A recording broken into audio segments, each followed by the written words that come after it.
क्या आप जानते हैं डायबिटीज में ज्यादा फैट खाना हार्ट डिजीज को चुपचाप बढ़ा सकता है बिना किसी लक्षण के। इस वीडियो में मैं आपको साफ साफ बताऊंगा डायबिटीज में फैट क्यों सीमित किया जाता है, कौन सा फैट सुरक्षित है और कौन सा खतरनाक, पूरे मेडिकल लॉजिक के साथ। दोस्तों, डायबिटीज मरीजों में फैट का सेवन सीमित मात्रा में किया जाता है। यह सावधानी सिर्फ डायबिटीज को लेकर नहीं होती, बल्कि डायबिटीज और हार्ट डिजीज के बीच गहरे संबंध को ध्यान में रखकर रखी जाती है। अनहेल्दी फैट या जरूरत से ज्यादा फैट लंबे समय तक लेने से हार्ट डिजीज का रिस्क बढ़ सकता है। डायबिटीज होने पर शरीर में एथेरोस्क्लेरोसिस यानी नसों में चर्बी जमने का खतरा अपने आप बढ़ जाता है। और जब ज्यादा फैट खाया जाता है, खास तौर पर सैचुरेटेड और ट्रांस फैट, तो यह समस्या और तेज हो जाती है। इससे शरीर में एलडीएल कोलेस्ट्रॉल, जिसे हम खराब कोलेस्ट्रॉल कहते हैं, बढ़ता है।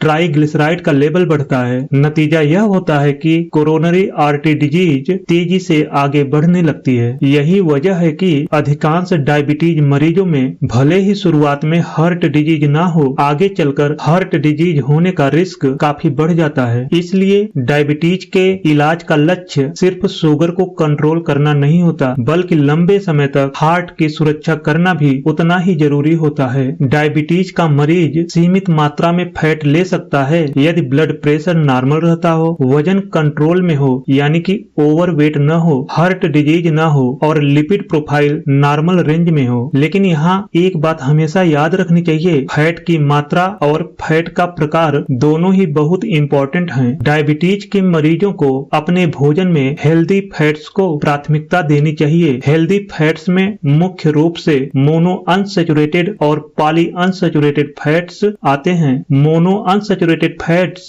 हार्ट के लिए फायदेमंद होते हैं और इंसुलिन सेंसिटिविटी को बेहतर बनाने में हेल्प करते हैं। इनके अच्छे स्रोत हैं सरसों का तेल, मूंगफली का तेल और olive oil. Poly unsaturated fat शरीर में इन्फ्लेमेशन कम करते हैं और हार्ट हेल्थ को सपोर्ट करते हैं। इसके प्रमुख स्रोत हैं सूरजमुखी का तेल, सोयाबीन तेल, मछली जिसमें ओमेगा 3 फैटी एसिड पाए जाते हैं। डायबिटीज में सैचुरेटेड फैट का सेवन सीमित मात्रा में ही करना चाहिए, क्योंकि ये कोलेस्ट्रॉल बढ़ा सकते हैं, जैसे मक्खन, घी, मलाई, चीज। ट्रांस फैट से पूरी तरह बचना चाहिए। ट्रांस फैट डायबिटीज और हार्ट डिजीज दोनों का रिस्क बढ़ाते हैं। इसलिए बेकरी आइटम, पैकेट वाला तला भुना और प्रोसेस्ड फूड से पूरी तरह दूरी बनाकर रहना चाहिए। इसलिए जिस डायबिटीज मरीज को हार्ट की कोई बीमारी नहीं है, वह कुछ मात्रा में हेल्दी फैट ले सकता है।